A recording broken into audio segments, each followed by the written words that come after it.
Hello friends, कैसे हैं आप लोग।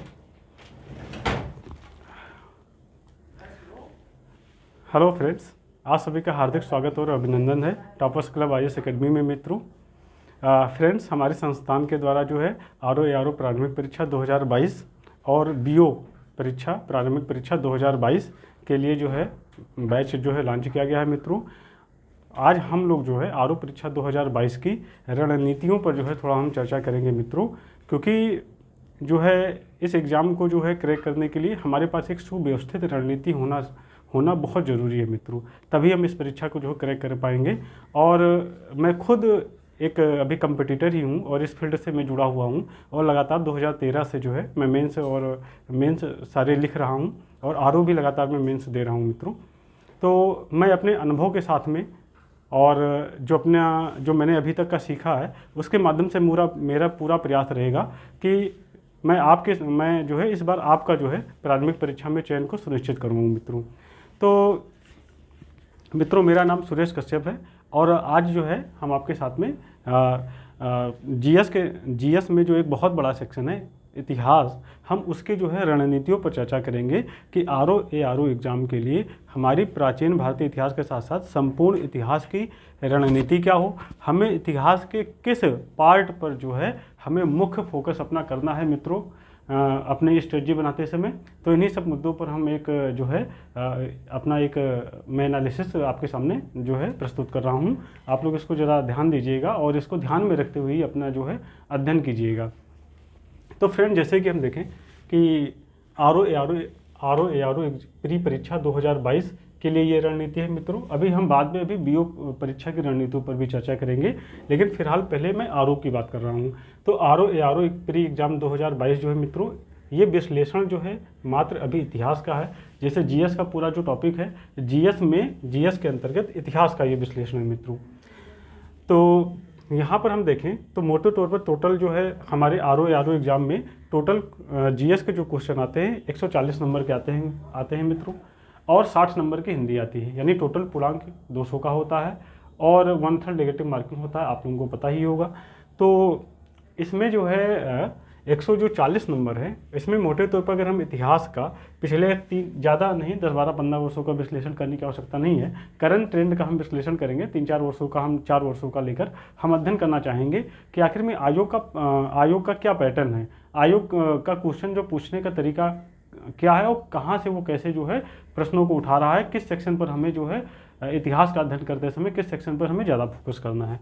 तो अगर हम देखें मित्रों तो वर्ष जो है ये प्रश्नों की संख्या है। तो हम अगर देखें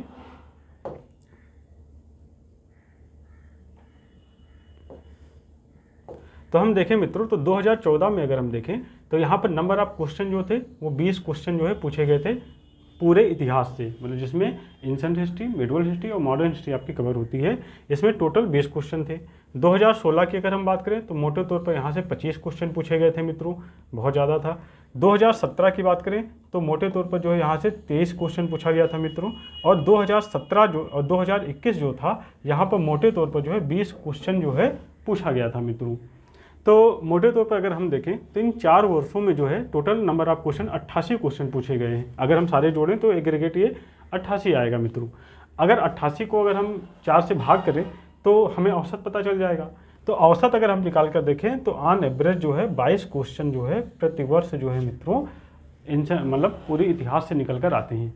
और मित्रों 140 में जो 22 क्वेश्चन है वो कितनी बड़ी संख्या है, आप इसका अंदाज़ा तब लगा सकते हैं जब आप एक नंबर से जो है बॉर्डर पर पहुंच जाते हैं और 1 नंबर 2 नंबर से आप फेल हो जाते हैं और कोई 1-2 नंबर वही क्रॉस करके बॉर्डर के उस पार हो जाता है मित्रों। तो एक नंबर का मित्रों बहुत ही महत्वपूर्ण है, बहुत ही हमें फोकस करके स्टडी करनी पड़ेगी मित्रों। और अगर हम देखें तो विगत 2000 चाहे 17 का RO का एग्ज़ाम रहा हो प्री, चाहे 2016 प्री का एग्ज़ाम रहा हो, और चाहे अभी जो 2021 का प्री है मित्रों, बहुत ही उच्च लेवल के क्वेश्चन अब पूछे जाने लगे हैं मित्रों। हवाई और किलेबाजी से काम नहीं चलेगा मित्रों। आपको गंभीरतापूर्वक अगर इस परीक्षा को निकालना है तो गंभीरतापूर्वक अध्ययन करने के लिए करना पड़ेगा और एक जो सटीक रणनीति का जो है फॉलो करना पड़ेगा मित्रों। तो अगर हम देखें अगर हम अभी तक तो ये इस विश्लेषण से एक बात तो पक्की हो गई कि प्राचीन मतलब इतिहास का जो है आर एग्ज़ाम में एक बहुत ही महत्वपूर्ण और क्रूशियल रोल अदा करता है मित्रों। अगर हम देखें 2021 की प्रारंभिक परीक्षा देखें और पीसीएस 2021 की अगर हम देखें तो किसी भी एंगल से मित्रों जो आर प्रारंभिक परीक्षा का जो प्रश्न पत्र है वो किसी भी एंगल से पीसीएस की परीक्षा की तुलना में 1.5 गुना ज़्यादा कठिन है मित्रों। आप इसके स्तर का इसी से अंदाज़ा लगा सकते हैं कि जो अच्छे से अच्छे लड़के हैं जो पिछले विगत 8-10 सालों से लगातार मेंस दे रहे हैं मित्रों, वो आर परीक्षा में जो है आर परीक्षा से इस बार बाहर हुए थे मित्रों। 2021 की जो प्रारंभिक परीक्षा हुई थी, जो 5 दिसंबर 2021 को प्रारंभिक परीक्षा हुई है, उसमें जो है क्वेश्चन बहुत टफेस्ट लेवल पर पूछे गए थे मित्रों, और इस वजह से बहुत पुराने लड़के बाहर हुए थे उसमें। तो कहने मतलब ये है कि हमें एक सटीक रणनीति के साथ में और हमें एक कठोर परिश्रम करना पड़ेगा अगर हमें इसमें सफलता अपनी सुनिश्चित करनी है मित्रों। तो मोटे तौर पर एक चीज़ हम ये देखना चाहेंगे कि ये जो 22 प्रश्न पूछे जाते हैं इसमें हमारे फोकस का एरिया क्या हो। 22 क्वेश्चन कहाँ से पूछे जाते हैं, तो मोटे तौर पर हम देखें जो इतिहास को 3 कालखंडों में बांटा गया, एक आधुनिक भारत, एक मध्यकालीन भारत और तीसरा जो है प्राचीन भारत का इतिहास मित्रों।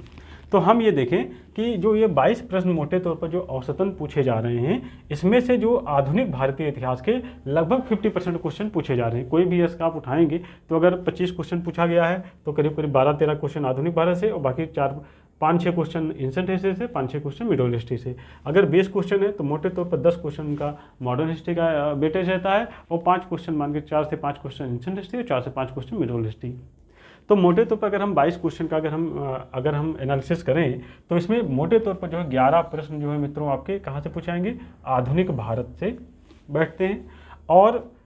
5 से 6 प्रश्न जो है ये मध्यकालीन भारत से आते हैं, और करीब 5 से 6 क्वेश्चन जो है ये प्राचीन भारतीय इतिहास से आते हैं मित्रों। तो हमारा मतलब ये है कि हमें अपना अध्ययन करते समय हमारा मुख्य फोकस किस पर होगा, पहले आधुनिक भारत के इतिहास पर होगा,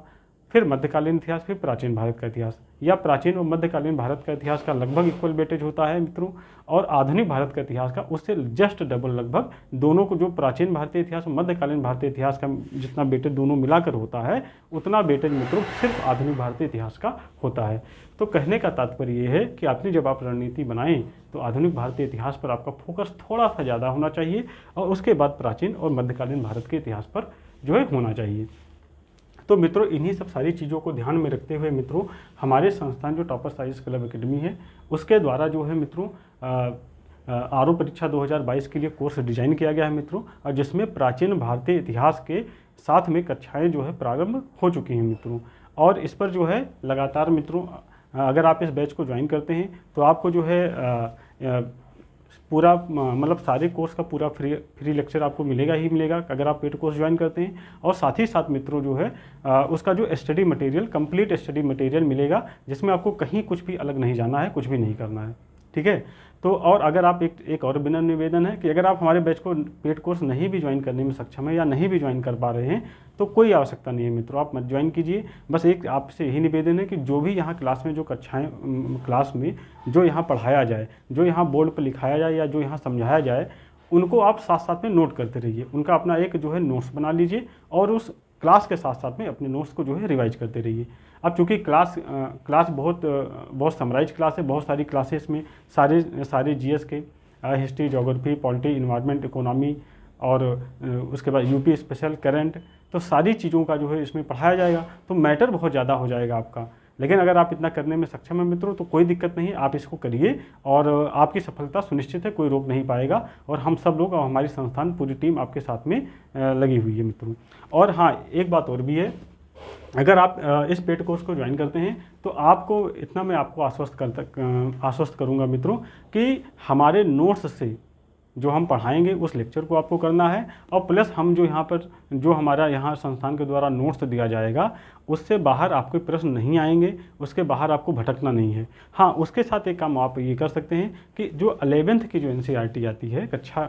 11 की जो NCERT आती है, उसमें जो है प्राचीन भारतीय इतिहास से हम जैसे क्लास शुरू किए हैं तो प्राचीन भारतीय इतिहास वहाँ से आप हमारे साथ साथ में आप बुक भी पढ़ते रहेंगे। तो आप वहाँ से बुक पढ़ेंगे तो आपका एक मोटे तौर पे कॉन्सेप्चुअल क्लियरिटी और आ जाएगी, कॉन्सेप्ट थोड़ा एक बेसिक तुम्हें समझ में, आप लोगों को समझ में आ जाएगा। उसके बाद ये लेक्चर आप कर लेंगे तो लेक्चर और प्लस NCERT के साथ में आपको एक सही अप्रोच मिल जाएगा। और दूसरी जो NCERT में जो कमियाँ हैं, जो उसमें तथ्यों की कमियाँ हैं, वो आप यहाँ हमारे लेक्चर से हो जाएगा और हमारे नोट से हो जाएगा। तो वहाँ से एक एनसीईआरटी से आपको कॉन्सेप्चुअल क्लियरिटी थोड़ी आप बेसिक अंडरस्टैंडिंग होगी, हमारे यहाँ लेक्चर से आपके कॉन्सेप्चुअल क्लियरिटी होगी, और प्लस हमारा नोट्स जो है वो एनसीईआरटी की जो है जो उसमें कमियां हैं उनकी भरपाई करने में भरपाई कर देगा। तो इस प्रकार से जो हमारा इतिहास है वो इतिहास में आपके मतलब मान के चलिए